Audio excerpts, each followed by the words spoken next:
Good morning. Hope you're having a good start to your day. Boker Tov. So this week's Torah portion is Parshas Tetzaveh. We spoke about it already a couple times. This week we learn about the high priest, Aaron, and the clothing him and his children wore in their service in the temple, and all the things that went along with that service.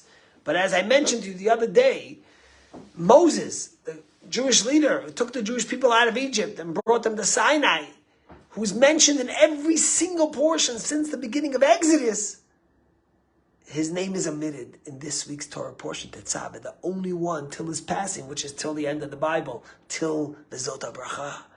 And there's so many discussions about this. I told you a beautiful thought of the Rebbe on this.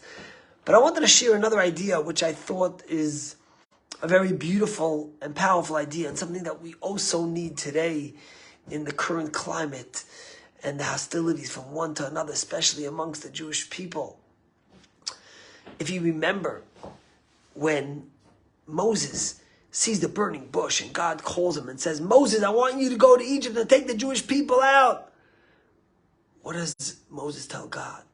Moses, God, I have an older brother, Aaron. He's older than me. Shouldn't he be the one that does it? Shouldn't he be the one chosen? He's older than me. And God tells Moses, don't worry. Not only will Aaron not envy you, not only will Aaron not be jealous and not be upset, but Aaron will come out with joy and happiness when he hears that you were chosen. Aaron loves you like a brother. He won't be jealous. He'll support this, and he will be happy with this. Think about a Bible that the entire Genesis is full of sibling rivalry, all the way from Cain killing his own brother Abel to Ishmael and Isaac, where Ishmael has to be expelled from the home of his own father, to Esau and Jacob. Esau wants to kill his brother. He has to run away for 20 years to Haran. Joseph is sold by his own blood and flesh into slavery, into Egypt. For 20 years, he doesn't see his father. Think about these ramifications. Suddenly comes along Aaron and Moses. And when Moses is sensitive to his older brother, that's the first plus. And then God says, don't worry, Aaron is a true brother who loves you and will be happy for you. Say some of the commentaries that that's the reason why Moses' name is omitted from this week's Torah portion. Because out of respect to his brother and to show the love one brother had for the other, Moses said, this is Aaron's turn to shine. Let him be the limelight.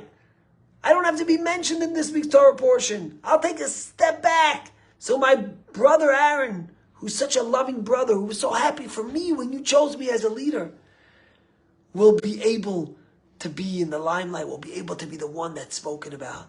Think about where we come from Genesis, Cain and Abel, all the way down to Joseph, and the middle, Isaac and Ishmael and Jacob and Esau, all the way to true sibling love instead of rivalry, to brotherly love between Aaron and Moses. That's such an example for the Jewish people. And that's why Moses' name is not mentioned in this week's Torah portion. What a powerful message about how we look at our brothers and our sisters, about how we treat them, about if we're happy for them, if we recognize that they might have different ideas, they might have different roles to play. God chooses them for different things, but we still love them because they are our brother.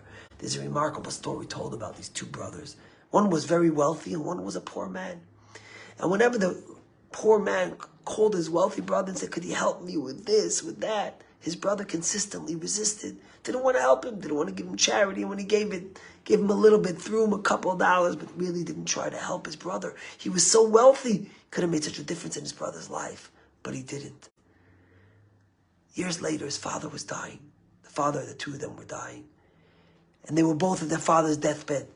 And the father turns to the younger son and gives him all these instructions about what to do after his death, about his burial, about how to deal with his funeral, about how to deal with his assets and his home. And after a while, the older brother looks at his father. He says, Dad, am I not your son too? Why don't you speak to me? And the father looked at his older son and said, my son, if he's not your brother, then how can I be your father? If for so many years you saw your brother in so much pain, in suffering, in so being poor and destitute, and you didn't offer to help him, if he's not your brother to look after, how can I be your father? Because he's my son. Think about that powerful message. Think about what Moses and Aaron taught us in today's Torah portion, by Moses being omitted, by Aaron being happy for Moses' role, by Moses letting Aaron take the limelight. Think about the Jewish people.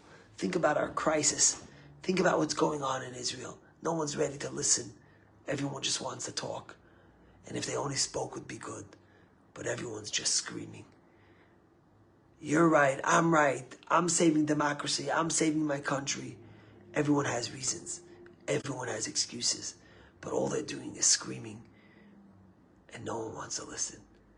We must remember that if she's not your sister, if he's not your brother, then God's not our father.